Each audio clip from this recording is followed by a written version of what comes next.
ఇంట్లోనే చాలా సింపుల్‌గా కోవా బన్ ఎలా చేసుకోవాలో ఈ వీడియోలో చూసేద్దాం. ఫస్ట్ స్టవ్ ఆన్ చేసుకొని, ఒక మందపాటి గిన్నె పెట్టుకొని, గిన్నెలోకి ఒక కప్పు మిల్క్ పౌడర్ వేసుకొని, అలాగే ఒక కప్పు పాలు పోసుకొని, ఉండలేమీ లేకుండా ఒకసారి బాగా కలుపుకోవాలి. తర్వాత ఇందులోకి ఒక స్పూను చక్కెర వేసుకొని ఒకసారి బాగా కలుపుకోవాలి.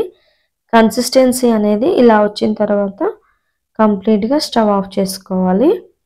చూడండి కోవా చాలా సింపుల్‌గా రెడీ అయిపోయింది కదా!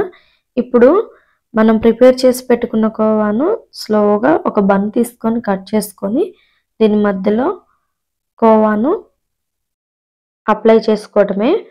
మొత్తం స్ప్రెడ్ చేసుకొని ఇలా కావాలంటే ఇలా తినేయొచ్చు. లేకపోతే పైన ఏదైనా గార్నిష్ కోసం చాక్లెట్ సిరప్‌ని గానీ, హనీని గానీ వేసుకొని తినేయొచ్చు.